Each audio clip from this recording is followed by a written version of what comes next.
point. We are live this evening to talk about the unfortunate incident that happened at the Bamenda Regional Hospital. That was on Sunday. That somebody came into the hospital in the name of he was sent by God to come pray for the patients who were in the hospital.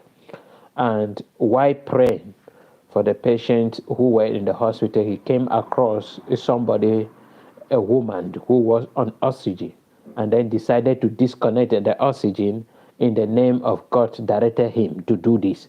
And we posted a video separately. The first video we posted was where the guy was apprehended by the population and the security guard at the hospital. And then the second video was the director of the regional hospital, the Bamenda, who came out and confirmed to all Cameroonians and the international community that finally the woman died and the guy was apprehended, confirming that somebody, an unknown person, came into the hospital and pray. So we promised that we are going to make a video concerning that, but due to poor health on my own part, I am unable to do the video, but I decided to come live now so that we can talk about it to keep to my promise. So if you are joining us, the only thing you have to do is to share a video and also subscribe to our channel. You know, TFA Talking Point is all about proposing lasting solutions to societal problems. And this is a problem because we are looking at it in a different angle. One, the first question we are asking is, where were the nurses? That somebody will come to the hospital, because if you look at the way the guy was talking in the video where he was being questioned and asked, you see that he was having some kind of so much confidence, and that kind of people, their own kind of belief, they cannot be praying in a very low tone, because they believe that whatever they would do, they are doing is maybe God sent them. Meaning they praying from one person to another, as the doctor say that he prayed to many. Meaning some nurses were hearing him, and then they were supposed to be monitoring him to see and follow up when you give them permission to pray in the hospital, because a hospital is supposed to be a private place, a quiet place, especially a ward where patients are, because a ward is a private room in the hospital where you keep patients of different kind of diseases. You group them according to what they are suffering, and then you are monitoring them. So it is a private and a sacred place, a guided place where not any kind of person should come in there. But in Cameroon, it's just a frequent and open air, a place where anybody at any time can just jump into the hospital and enter any private ward without any permission and without any doctor or nurse following them. And this can happen if, with a level of wickedness, people can be poisoned in the hospital. People can be maybe terrible thing can happen in the hospital, and the doctor will come out and just say that an unknown person came into the hospital, was praying, and then remove oxygen. Removing the oxygen and removing all the connection from the patient will not take just 1 minute. It cannot take just 2 minutes. And then pouring water on the patient, pouring and giving water put to the patient to drink. This thing will not take just 2, 3, 5 minutes. It's at least 10 minutes. And then for a close to 10 minutes, you allow patient in a ward. And then the doctor may mention that it is a ward with more than 50 that can contain 50 patients. Many more than 50 people, as we all know, mine or were there in the hospital there, in that ward, particular ward, but without any nurse present, or to where the guy has to do these unthinkable and terrible things, and the woman finally it went into her early grave because of the carelessness. Because I call it the carelessness on the part of the hospital, because you cannot allow a ward that can contain 50 people without a nurse present watching, and then we strand people inside, the unknown people, a praying. You don't know the kind of spirit they came with, but you allow them. You have not given the permission or whatsoever. So there is a lot of negligence on the part of the hospital. But the director is just talking freely as if it is just an accident that occurred. It was not an accident if the hospital was properly guided. People cannot just come in. You allow your patient in the hospital in the hands of doctor, and then they say the patient is in a ward, where we all know that a ward is a private room, guided and protected by the hospital, where a patient is. Nobody have to go in there without the permission of the doctor. And that is why they always say that the relatives should be the one to be there. But in Bamenda, they allow anybody up to the point where the doctor, the director is openly saying that an unknown person came into the hospital. And this is Cameroon for us. Now, coming back to the guy, I keep on telling you people that the way we are taking Christianity, we have to reason and we have to open our ears.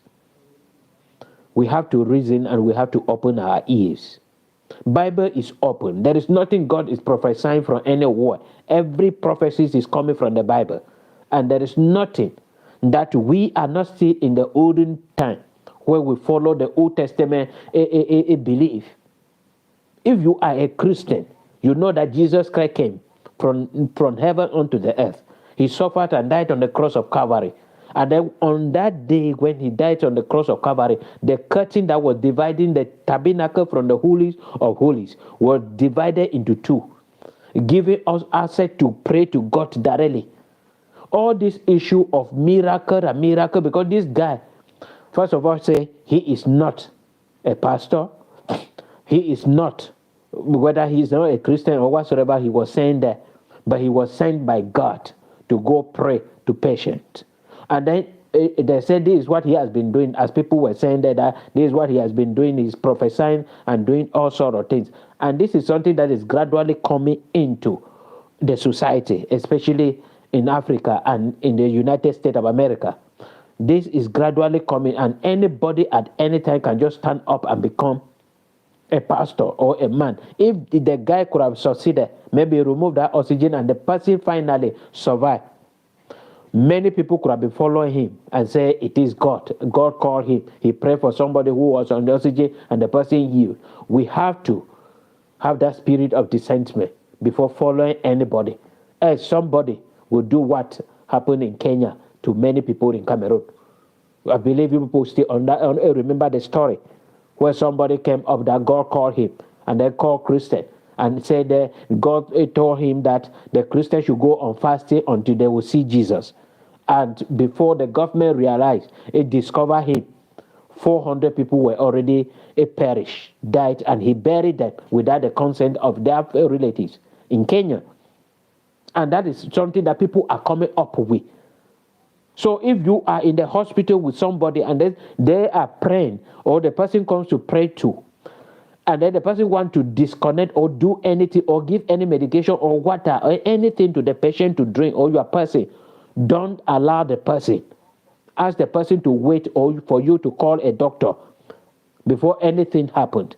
We have to learn a lesson. It should not all be about miracle or whatsoever, pray and having faith. We all are having faith that God will heal our people who are sick. But we should not be stupid in that up to that point. Because there are many people that are being deceived. There are many people that are entering terrible places in order to be men and women of God.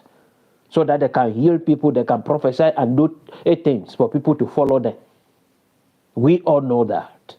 So if somebody is coming to pray to you, first thing that you have to ask is, which God are you following? We all have that power. You don't need anybody to pray for you. That is why Jesus Christ came. So if we keep on holding on to this, that somebody is so this thing, they will keep on manipulating us and doing terrible things in the name of Jesus. And that is where we are coming in here to talk about this whole issue. It does not have a lot of issue to talk about. But the first person we are blaming concerning the incident in Bamenda is the hospital. You cannot allow patients in a ward of more than 50 people inside without a nurse supervising, looking, and observing. And somebody is praying, removing oxygen, disconnecting oxygen, and giving water to somebody on oxygen to drink. without any nurse. We have to be responsible. That is one of the issue. The guy has been apprehended, but the woman has gone. The only thing he can receive is life sentence because there is no death sentence in Cameroon. So that woman has gone. And we all have to be careful. The doctor explained that it was the care, one of the carers in the world that are around and called for the patient. You were there. Somebody is disconnecting oxygen without you saying anything. We have to take responsibility. I wanted us to talk about this whole issue, that this is Cameroon. Our hospitals are filled with unqualified nurses and doctors. And we have to take responsibility at certain point. The careless about many people because of the corrupt system in Cameroon. There is nothing we can do. Because in such cases, the family have to maybe take the hospital to the court. Because they were supposed to. If you go open your own dictionary and you look at when they talk about hospital ward, it is a private room, guided. The main point there is guided and protected. Nobody should come in and go out at will. Nobody. You cannot enter the hospital and go right to where patients are without the consent of a doctor or a nurse. Without them being with you if you are not a relative. But in Cameroon, we are seeing it. It is happening. And one person has gone. May her soul rest in peace. I was supposed to make a video, but I told you about my condition. It is winter here in Cyprus, and the cold is terrible. And that is why I am not good. My health is not okay. And that is why I did not make a video. Because when you create a video, you have to do editing and all those things. That is what I came directly on live. So I'm thanking you for staying with me up to this point. My voice is not the best, but I'm trying by the grace of God.